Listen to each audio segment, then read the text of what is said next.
All that I am, I laid them down before you, oh Lord.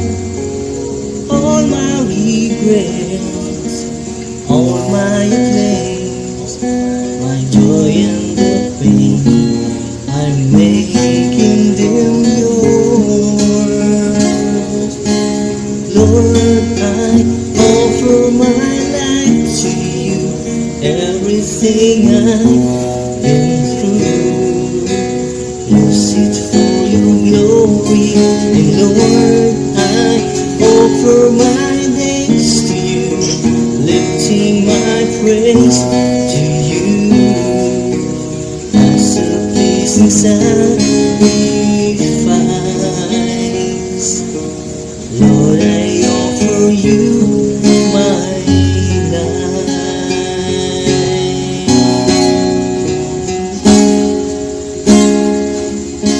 Things in the past, things yet unseen, wishes and dreams that are yet to come true.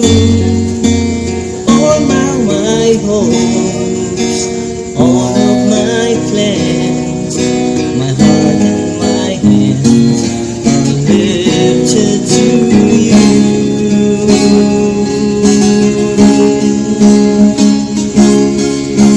Lord, I offer my life to you, everything I've been through.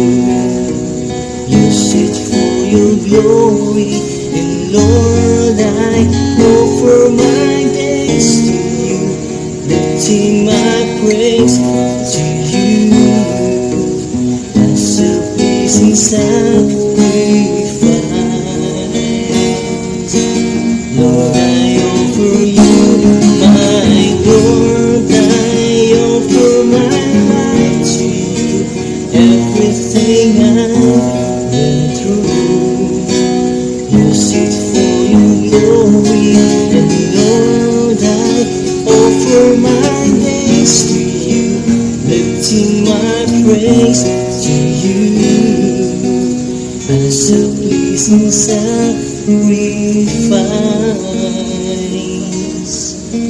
Lord, I offer you my life.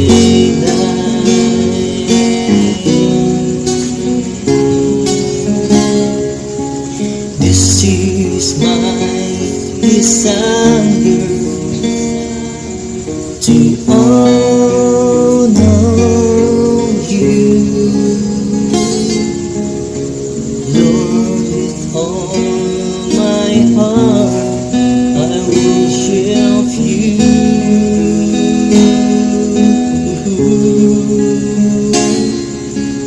All I have within me, I give you praise. All that I adore is in you.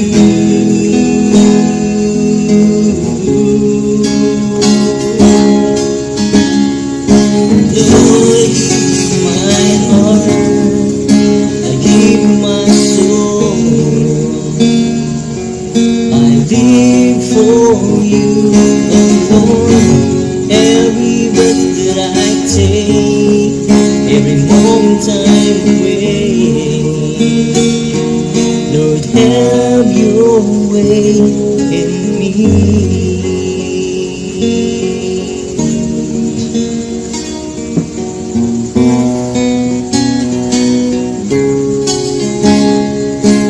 This is my desire, to honor you, Lord, with all my heart I worship you.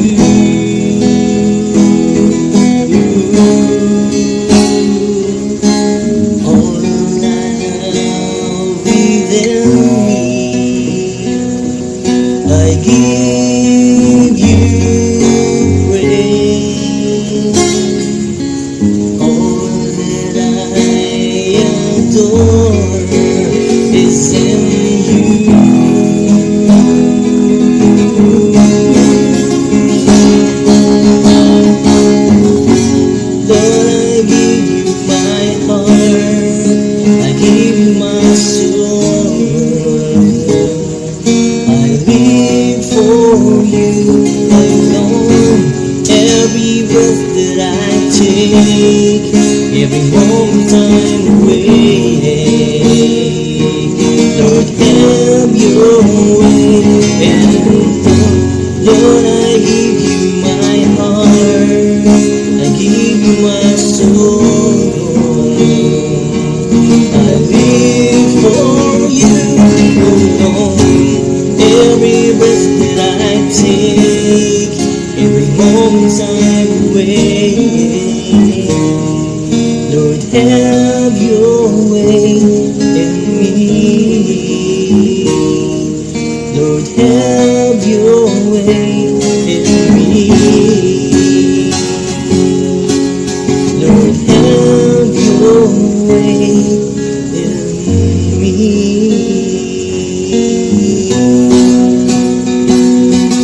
Praise you, God.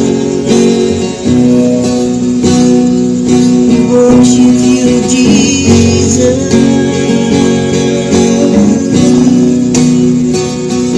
For you are worthy.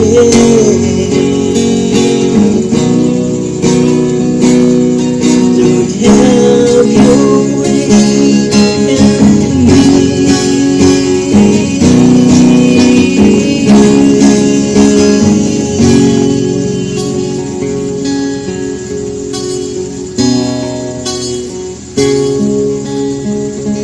Praise you, Jesus.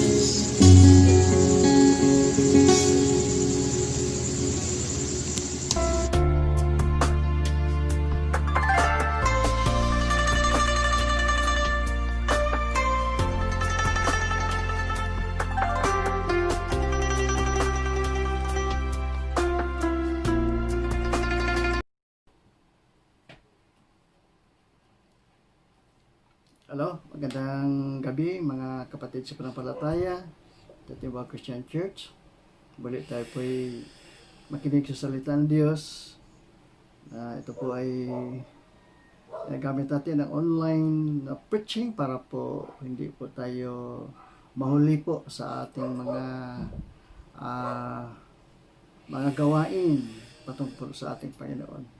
Napakahalaga po ito mga kapatid para po ang ating buhay spiritual lalo pang lumalakas at patuloy nating malalaman na ang Panginoon ay patuloy pong tumatawag sa atin sa pamagitan po ng panalangin, sa pamagitan po ng pagbasa ng kanyang salita, pagdidibusyon, kung nais po ng Pinoong para patuloy tayo maging matatag, matibay ang ating pananampalataya. Kung tayo magsama-sama muli sa isang gawain, ay lalo pang inaasahan kung kayo naging matatag matibay.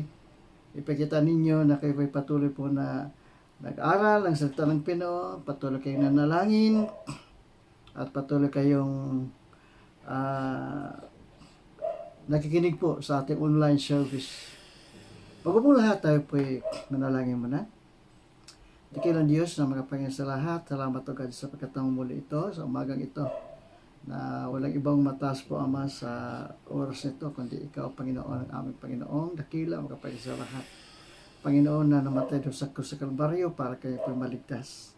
Salamat o God sa pagkataong ito, muli namin pong ihayag ang inyong salita, ang inyong kadakilaan, ang inyong kapangyarihan, na kaming lahat po na taga-Timbaw Christian Church ay patuloy kami Pinoon na makakadulog sa inyo sa magitan ng aming mga panalangin, sa magitan ng aming pag-aawit Pinoon. Ikaw po'y mapurihan, madakila ka palagi sa aming mga buhay, Pinoon. Aming praying, Lord, na nawa kung pagpalain ang mga kapatid sa pananampalataya, na patuloy ang iyong pag-igit sa kanila, patuloy ang iyong biyaya ay ibigay mo sa kanila. Provide them, Lord, ang lahat ng kanilang mga pangangailangan. At yung mga kapatid na nagtatrabaho, i-bless mo sila, Pinoon. Nasa kanilang pag-umpisa sa trabaho, Pinoon, naroon po ang iyong pagkilos, pag-ingat, na patuloy silang matatag, matibay, ng kalusugan na patuloy nilang madama sa kanilang buhay na Ikaw, Diyos, ang nagbibigay nitong kalusugan ito. Ama, salamat po sa inyo pong kapurihan, kadagdag kapangyarihan. Ito po ang hiling sa pangalan ni Jesus. Amen. So mga kapatid sa pananampalataya na taga-Timbaw, ang ating pong teksto dito ay sa Philippians chapter 1, verse 11. At ang title po ng ating pag-aralan is Life and the Family. Ang reference text natin ay Philippians chapter 1 verse 27. At ang tema po ng ating pag-aralan is Family Life and the Church of Christ. At ang ating controlling question, mga kapatid, ay how the Church of Christ is pictured in scriptures as family of God. Kaya po yung controlling question natin. Yung preaching idea natin is, the church is like a family begotten in love, mobilized for service, and empowered by power. Ito po yung tatlong puntos na ating pong pag-aralan. Palagi ko hindi tayo abutin ng 1 oras dito, kundi mas mababa pa sa 1 oras. Now, ang iglesia po ng ating Panginoon Jesucristo na naisulat sa banal na kasulatan bilang pamilya ng Diyos. Ayon sa Ephesians chapter 1 verse 3 to 5 ay nagpapatibay na ang iglesia ng ating Panginoon ay naisulat sa banal na kasulatan bilang pamilya ng Diyos. Okay? Pangalawa, tayo ay isinilang sa pagpamilya ng Diyos sa pamamagitan ng 4 na pag-aaral. So, mayroon po tayong tinatawag na 4 na pag-aaral. Dapat po ipatuloy nating madama kung ano ba itong iglesia ng ating Panginoon. Now,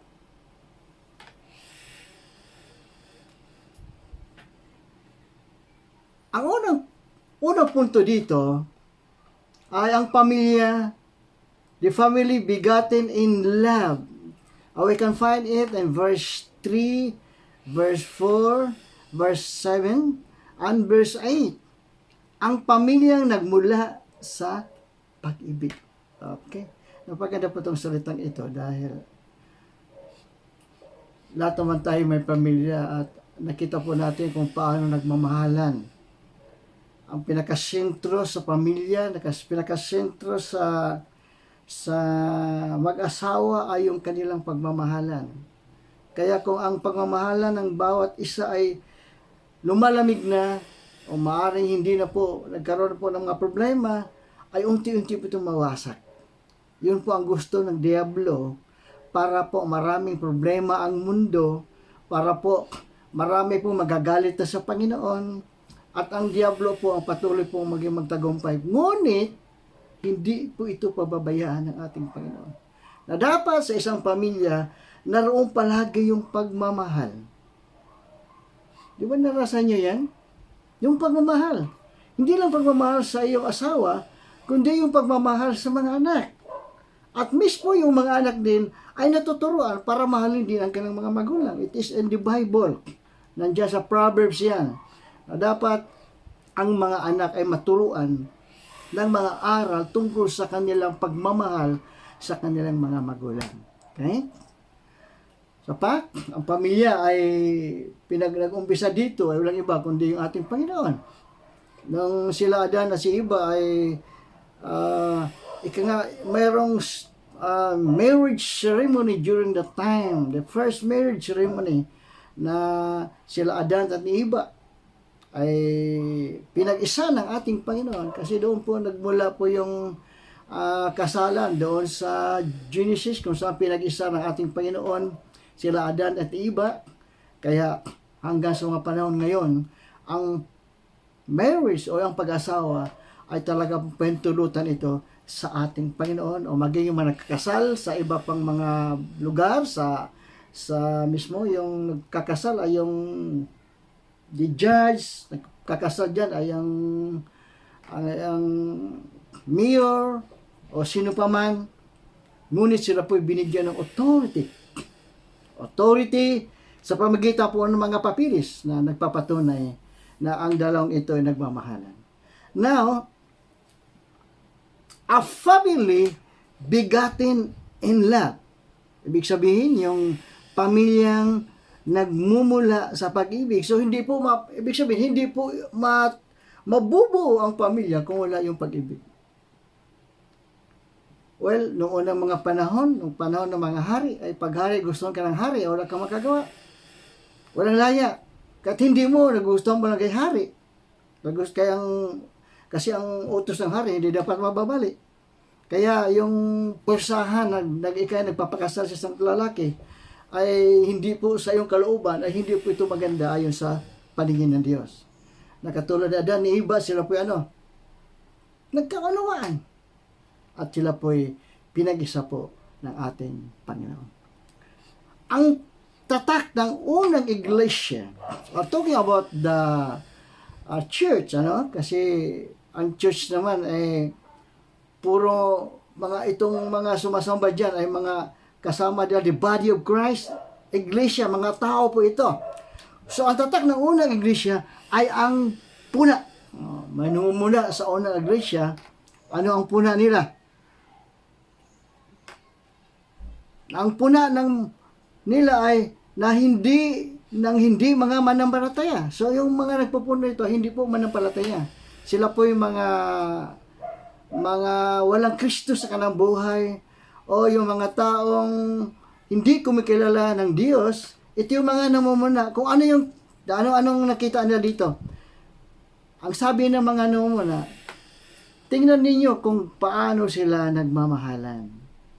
No, kung talagang ikaw po yung nasabihan na tingnan mo kung paano sila nagmamahalan, ay hindi po ito mahirap dahil makikita agad ito sa kanilang pamumuhay, sa kanilang pag-usap, sa kanilang mga ginawa sa araw-araw, sa kanilang pagkikare, sa kanilang mga anak, sa kanilang bahay, sa lahat ng kanilang mga ararian, ay naroon po yung pangunawa. Kasi kung walang pangunawa doon, hindi po magtatagal yung lalaki o hindi magtatagal yung babae, maaaring siya umalis. Pero dahil nga nakita po ng mga hindi manampalataya na itong mga tao palang sumasamba sa Diyos ay nagkaisa pala. Na sila po'y mayroon silang pinaniwalaan na yung kanilang kalooban ay patuloy pong nagbibigay sa kanila ng kasiyahan na kanilang ipakita ang kanilang pagmamahal sa kanilang mahal sa buhay, sa kanyang asawa, sa kanyang mga anak. So yung pamilya ng Diyos ay isang church ito. O it is the body of Christ. O isang mga tao tayong sumasamba sa ating Panginoon. Kaya sama-sama tayong sumasamba, tayong mga taga Timba Christian Church, sama-sama tayong sumasamba sa ating Panginoon.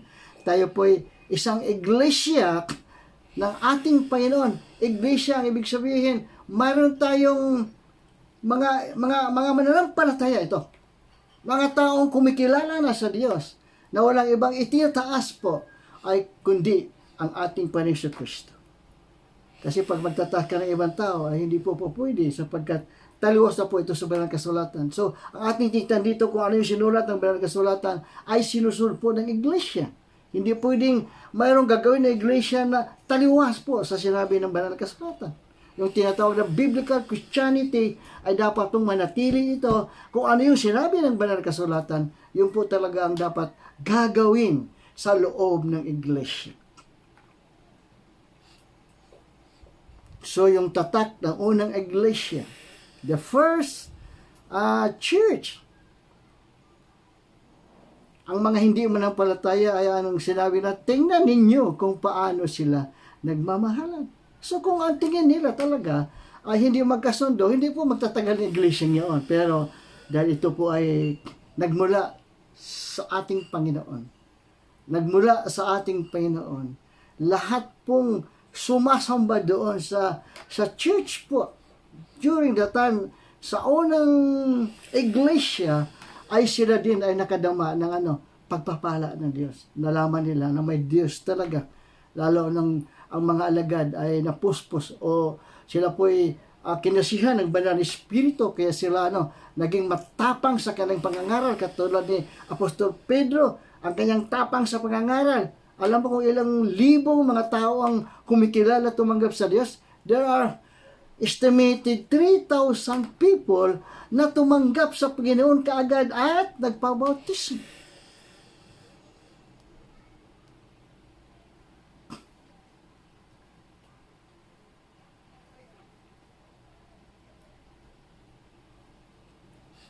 Ang pag-ibig ang magpaalala sa mga magandang alaala. He promised God every time he remembered the church or the believers in Philippi church. Ang pag-ibig ang nagpaalala sa mga magandang alaala. Amen. Kung ikaw membro ng isang church, yung pagmamahal mo talaga, maalala mo yun. Lalo na sa bawat araw na kayo sama-samang sumasamba sa Panginoon, ay nandun lahat ng mga kapatid at pinakita nila ang kanilang pagmamahal. Unang-una sa Diyos. Pangalawa, doon sa mga membro ng iglesia, ang kanilang pagmamahal ay hindi ito nawawala sapagkat palaging bumubukal ito sa kanilang buhay kung ano ang gagawin nila para lalong lumadami ang mga anak ng Diyos ng dahil sa pag-ibig. Kaya without love, imposible ding matayo ang iglesia. Kasi ang iglesia ay itinayo ito ng ating Panginoon para ang mga tao po mayroong kaalaman tungkol sa Diyos. Dito sa verse 3, sa Philippians chapter 1 verse 3 to 11. So verse 3, ang sabi, he praised God every time he remembered the church, the believers in Philippi. Now, ito po isinulat ng Apostol Pablo na sinabi niya na ang pag-ibig ay nagpaalala sa mga magandang alaala. He promised God every time he remembered the church or the believers in Philippi church. Yun po yung sabi ni Pablo.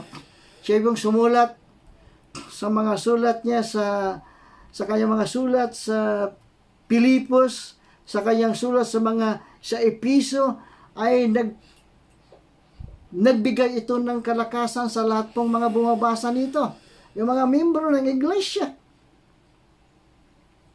Kaya siya po kinalugdan ng Diyos sapagkat yung kanyang ginagawa sa pamagitan ng sulat, sa pamagitan ng salita, ito po yung nagaisagawa ni Apostol Pablo.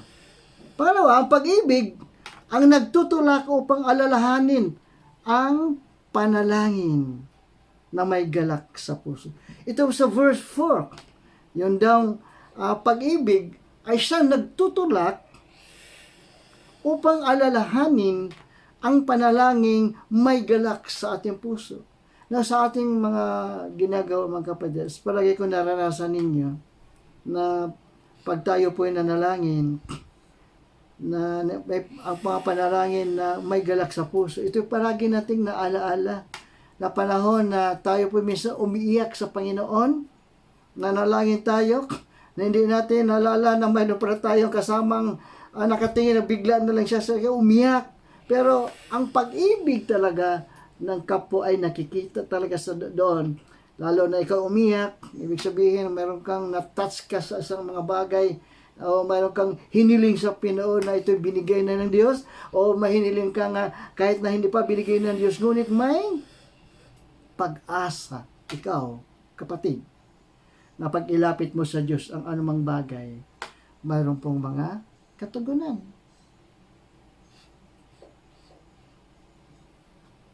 Pangatlo,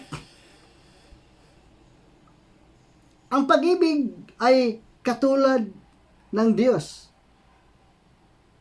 naghahanap sa iba. Yung daw pag-ibig ay katulad ng Diyos, naghahanap sa iba. Now, ang iglesia ay hindi lang po ito isang building na ginagamit po ng mga tao para sama-sama po magpupuri sa samba doon sa lugar na yun. Ang pag-ibig daw ay katulad din ng Diyos na naghanap sa iba.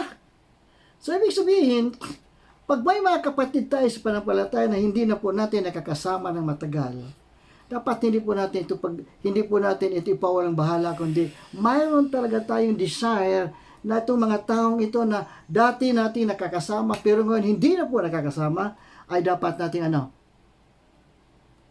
hanapin.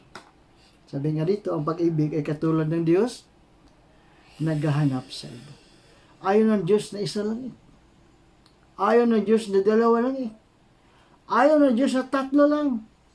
4, 5, kundi ang gusto ng Diyos. Marami po ang mga taong sumasamba sa Kanya. Marami po mga taong magpupuri sa Kanya.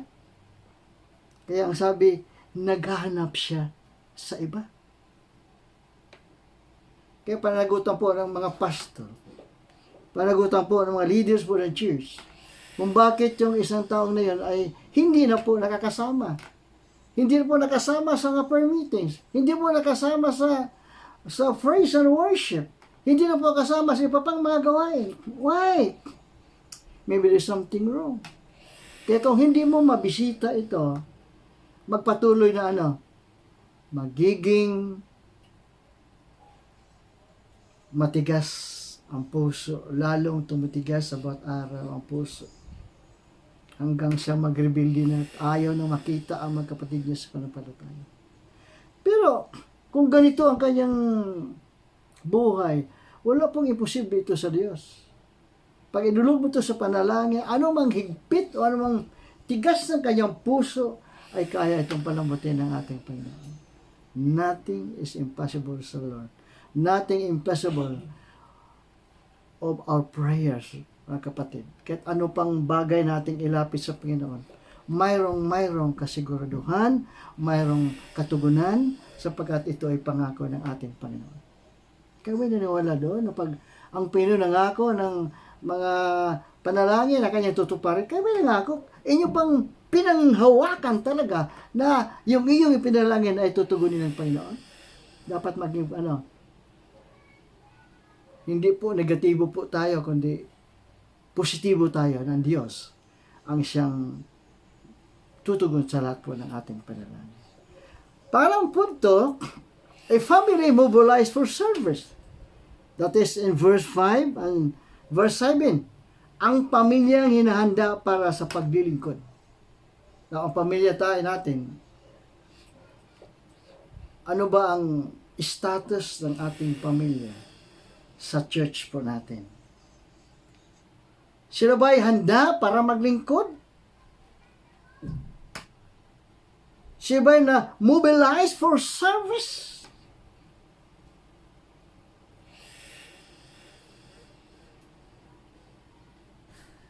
Kasi ang isang pamilyang inihanda para sa paglilingkod, ito po kinalugdan talaga ng Diyos sapagkat inihandog nila yung kanilang talino.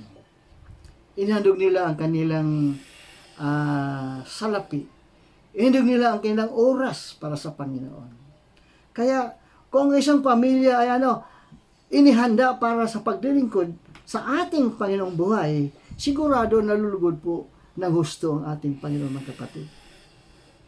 Kaya kung ang pamilya natin ay nandoon sa church ay hindi inihanda sa paglilingkod, marami pong panahon na tayo hindi makalapit sa church, parang nahiya tayo.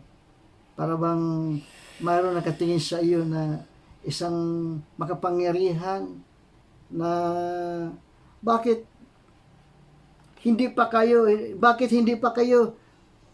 inihanda para sa paglilingkod. Kasi ang paghanda sa paglilingkod, ibig sabihin, wala kang panahon doon sa mga bagay na makasanglibutan. Wala kang panahon sa mga bagay na hindi po maging kalugod-lugod sa Panginoon sa kanyang paningin. Lahat pong inyong gagawin ay para sa kakabuti po ng ating Panginoon, para sa kakabuti po ng gawain, para po ang mga kapatid sa pananampalataya lalong ma-revive, para po madagdagan tayo ng mga kapatid sa pananampalataya, mayroon pong maraming maliligtas. Yun po ang gusto ng ating Panginoon, mga kapatid.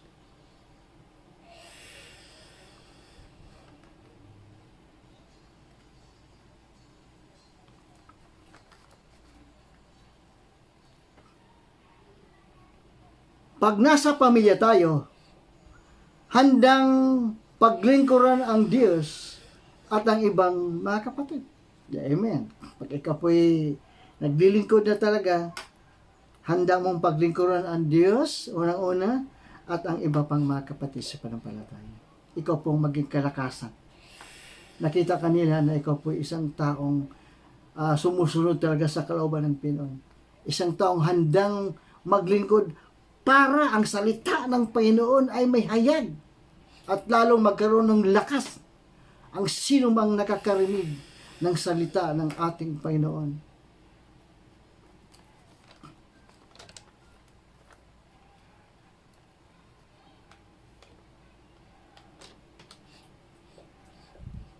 Dito sa verse 5,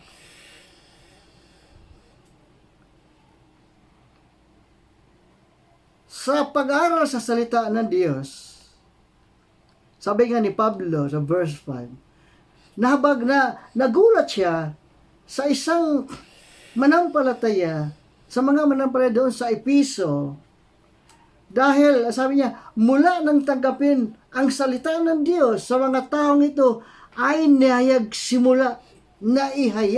simula pa nang tanggapin nila ang ating Panginoon. So, ibig sabihin, nung tinanggap nila ang Panginoon Kristo bilang Panginoon ng kanilang buhay, mula noon sa pagtanggap nilang yaon hanggang sa ngayon, o during the time na sinulat na Pablo itong mga sulat na ito, ay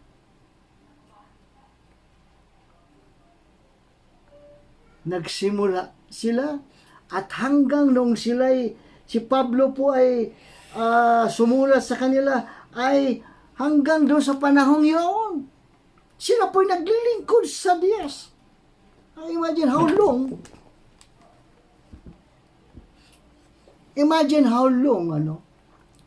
kung ilang taon na po sila, pero sila naglilingkod sa Panginoon. Di ba, imagine, simula nang tinanggap nila ang salita ng Diyos, mula noon hanggang sa panahon ni Pablo. Malapit na pong mamatay si Pablo. Itong mga taong ito, tinanggap nila ang salita ng Diyos at kanilang ibinabahagi. Ibig sabihin, hindi sila nagiging, idle, kundi sila'y gumagana. Sila'y patuloy pong ginawa ng lahat para ang salita ng ating Panginoon ay mahayag sa mga taong hindi pa po nakakilala sa ating Panginoon. Kasi pag ang mga taong ito makakilala sa Panginoon, ang daming kaluluwang maliligtas, mga kapatid. Yun po ang gusto ng ating Panginoon. Na dapat makapag-repent. Yung mga taong hindi po nakapag-repent ay dapat, bago dumating ang ating Panginoon, makapag-repent sila ng kasalanan at matanggap nila ang ating Panginoon Kristo bilang sarili nilang tagapagligtas at Panginoon ng kanilang buhay.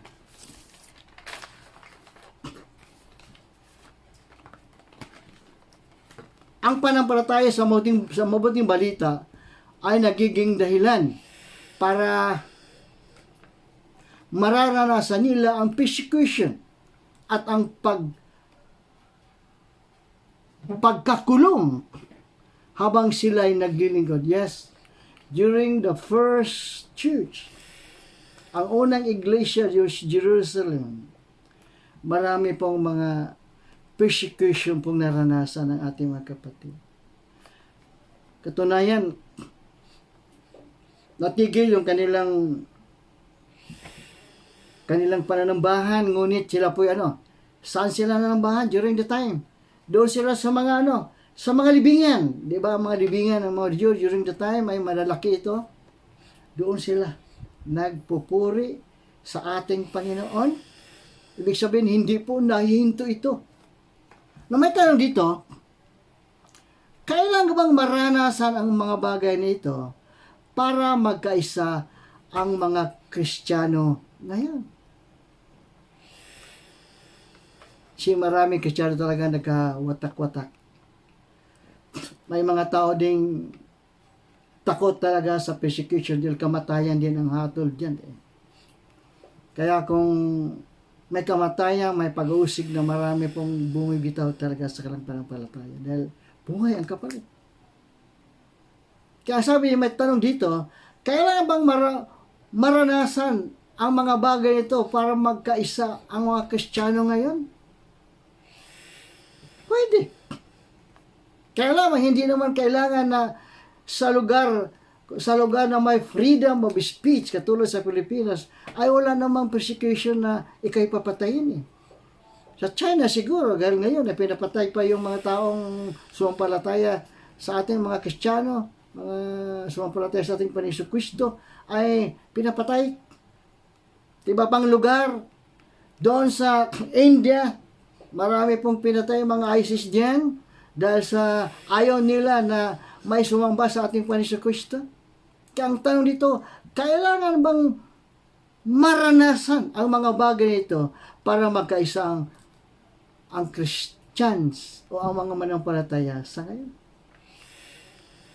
Well,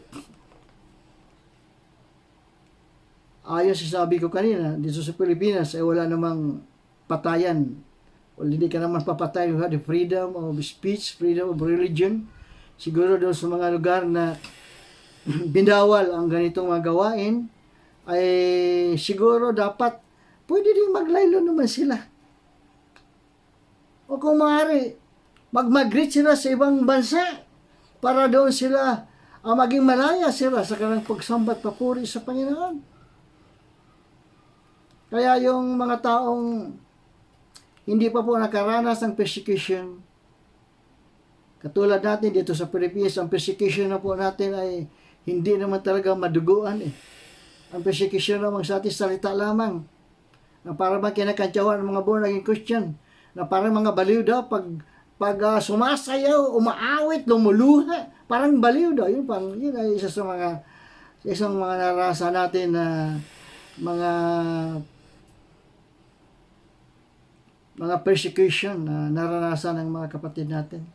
Pero sa ibang bansa, hindi po ganun lang, kundi sila po pinapatay, kinukulong. Katulad ni Apostol Pablo, sila ni Silas, nakaranas silang ikulong, pinahagupit.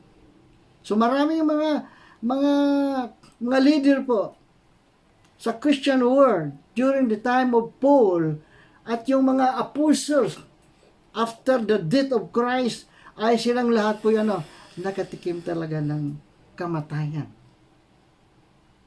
Si Peter baliktad pong siya crucified, baliktad ang krus, dahil sabi niya hindi doon siya karapat-dapat, katulad ng ginawa ng ating Panginoon. So baliktad ang kanyang ang krus na nais niya, dahil hindi doon siya karapat-dapat doon sa ginawa po ng ating Panginoon. Now, tingnan natin. Biblical Christianity is the only religion with the quality of hope. Okay? Yung Biblical Christianity is the only religion with the quality of hope. Na ang mga Kristiyanong ang patuloy nilang ginagamit ay ang Bible para sa kanilang pagpupurit, pagsamba sa ating Panginoon, ay ginagamit ito. Ito yung mga tunay na mga taong kumikilala sa ating Panginoon. Biblical Christianity. Nang lahat ng kanilang mga ginagawa ay makikita sa banal na kasulatan. Yung bautismo, yung nagpupuri sa Panginoon, yung bang sumasamba sa Panginoon, yung nangaral ng salita ng Panginoon, ito'y nasa banal na kasulatan, ito'y nakikita sa banal na kasulatan. Kaya kung this biblical Christianity, dapat ang isang reliyon ay susundin ko ano yung nasusulat sa banal na kasulatan. Kaya marami pong mga taong nagkaiba-iba ang kanilang panampalataya, pananalig, yung kanilang interpretasyon sa Bible. Kung yun ang kanilang panampalataya, hindi po natin talaga mapili, ito yung mabuti. Sapagkat maroon din siyang mabuting ipapakita sa atin. But, ang akin lang po, mas magandang pilitin talaga natin ating sarili na ang biblical Christianity, kung ano yung ituturo ng pastor, ay ituturo ng iglesia, ay nasa banal na kasulatan. Hindi po ito gawa-gawa lamang ng ibang tao. Kasi pag gawa-gawa na po ng ibang tao, ay kawawa ka lang kapatid. Sumusunod ka sa kanila na malayo ang kanilang tinutumbok. Ang kanilang tinutumbok ay personal glory sa kanilang buhay para lamang kumita ng mga limpak-limpak na sarap. Kaya itong biblical Christianity, may assurance of hope. Advent in hope. Yung assurance of hope means being confident of this very thing. Advent of hope until the day of our Lord Jesus Christ. Yung pag-asa natin ay walang iba kundi yung pagbalik po ng ating Panginoon Jesus. Na tayo po'y kukunin, yung mga patay ay mabubuhay. Ito pong pinakamagandang panahon na makita ng Kristyanismo, makilala sa buong mundo. Maraming na rapture, maraming hindi na po nakikita ang kanilang mga mahal sa buhay dahil yung kanilang mahal sa buhay ay Christian at ito po yung na-rapture na. Pangatlo, a family empowered by prayer. So yung pamilya, dapat na pinapalakas ng panalangin. Kaya mga kapatid, the community of believers is strengthened us together. The seek God's face and prayers. Kaya yung mga believers po, ng matunay ng manampalataya, anong ginagawa nila? Mayroon silang prayers. Ito pong prayers na ito ay, alam natin, sabi ko na kanina, na lahat naman ng ating panalangin ay ating pong inasahan, ito itutugunin din ng ating Panginoon. Kaya sa isang Kristiyanong pamumuhay, like us, pamilyang Kristiyano, ay palagi tayong nanalangin. Ito sa verse 9 to 11, ang pamilyang pinapalakas ng panalangin. Kaya kung ang tao po'y humihina sa kanyang panampalataya, kung isang tao po'y hindi na po siya nanalangin, naroon po yung kahinaan sa kanyang panampalataya. Madali siyang madali siyang magkasala sapagkat mahina ang kanyang kapit sa Panginoon. Pero kung ang iyong panampalataya ay nag-iinit, nag-aalab, nag-aapoy, ganon din ang ating panalangin sa Panginoon. Dapat naging maanab ito, mainit ito. Na hindi po makakilos ang mga dyablo sa buhay natin, sa iglesia natin, sa mga kapwa natin manampalataya. We're praying para po ang katotohanan, ang tunay na aral ang siya pong dapat ipangaral, hindi yung mga maling aral ang siyang ipangaral. Kaya mga kapatid, ang pamilya, tingnan natin yung ating pamilya. Tingnan po natin ating pamilya kung ano ba talagang ginagawa ngayon. Kung tayo ba ay sama-sama sa ating mga devotion, tayo ba ay patuloy pong lumalapit sa Diyos, na kahit sa pandemic na ito, ay hindi tayo nawala na pag-asa na someday ay ma-lift na po yung pagbabawal sa mga religious na gawain. May time na ibabalik ito. Ang Panginoon po ang ating pag-asa na siya pong gagawa ng hakbang para itong kinatakutang COVID-19 ay alisin na po ng Panginoon para po ang kanyang mga anak ay mayroong panahon para magpuri at sasampa sa ating Panginoong buhay. Hindi ka pwedeng sumamba, magpuri sa Panginoong patay, kundi yun sa buhay. Kailangan yung buhay na Panginoon ay bibigyan nating mataas sa pagsamba at papuri ang kanyang dakilang pangalan. So, the community of believers is strengthened us together to seek God's face in prayers. Kaya sa panalangin mga kapatid, napakahalaga ito. Sa isang manampalataya na tumanggap na po sa Panginoon, dapat patuloy siyang manalangin sa Panginoon, patuloy siyang sasamba sa Panginoon.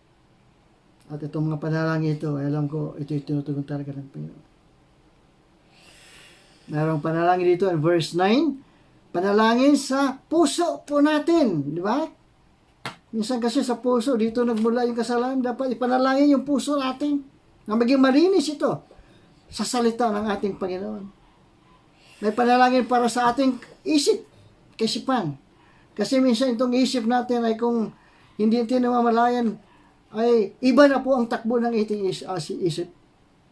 Kaya kung talaga mga kapatid, ay tunay na mananampalataya, ang prayers sa ating puso, sa ating kaisipan, at ang prayers sa ating ugali. Yes, may ugali ang tao. Talagang kahit anong gawin mo, may ugali ang tao. Minsan dapat ito ay ipanalangin din ang ugali ng tao. At ipanalangin ang kanyang buhay. Na siya po'y patuloy pong na kay Kristo palagi. Hindi siya lumalayo sa Panginoon. At higit sa lahat, siya po'y magpapagamit sa ating Panginoon. Sa conclusion, ito ang pamilya na sumisibol mula sa pag-ibig ng Diyos mismo at ang pamilyang palaging nanalangin at aktibo sa pagsamba at pagpupuri habang hinihintay natin ang muling pagbabalik ng ating Panginoong Kristo. So habang naghintay tayo, dapat nasa good mood palagi. Naroon yung inaasahan natin na darating talaga yung ating Panginoon sapagkat ito is a promise from God. Kaya kung naniwala pag ang promise ng Diyos ay sinabi niya na ito ay darating yan kapatid. Huwag ka mag-alala. Basta manatili lang tayo sa ating panalangin, manatili tayo sa ating pagpuri, pagsamba sa ating Panginoon, patuloy tayong mag-worship sa ating Diyos na buhay, ay sapat na po yan na hintay natin. Kung tayo man ay kukunin ng Panginoon, pagdating ng Panginoon, tayo rin ay bubuhayin. Yung mga namatay na ay unang bubuhayin ito. At yung mga taong buhay, babaguhin ang kanilang katawan. Maging glorified body. Katulad ng katawan po ng ating Panginoon. Ito po yung manalangin. Dakilang Diyos sa mga Panginoon sa lahat. Salamat o God sa iyong kabutihan. Salamat sa pagpapala na iyong binigay sa amin. Salamat sa salita mo, Diyos, na aming pong napakinggan. Nawa po, kaming mga manampalataya ay patuloy, Pinoon, na maganap namin yung nais mong mangyari sa buhay namin, Pinoon. Tulungan mo kami na maging matatag, matibay sa aming buhay bilang isang manampalataya, na makagawa po kami po noon ng mga bagay na sa aming panalangin. Ito inasa namin, Lord, na ito magkaroon katuparan, Pinoon. Na kami, mga Kristiyano, ay patuloy, Pinoon, umaasa lamang sa inyo, Pinoon. Hindi kami umaasa doon sa mga Diyos na patay, kundi sa isang Diyos na buhay, ang aming Panginoon. Salamat, God. I-bless mo ang mga kapatid sa panampalataya. Bigyan mo siya ng protection, Lord, lahat. Kami, ang Timbao Christian Church, mga membro ng Timbao Christian Church, ang PMF, BCL Churches, Pinoon, pagpalay mo na inayo mo rin sila, Pinoon, sa anumang mga problema tungkol sa COVID, Pinoon, sa health, kundi ang kalakasan sa physical ay patuloy po nakikita sa inyong mga anak, Pinoon. Ang masalamat po siyang kabutihan, sa inyo po, Diyos, ang kapurihan, kadakilat, kapangyarihan. Ito po ang aking samod dalangin sa pangalan ni Jesus. Amen!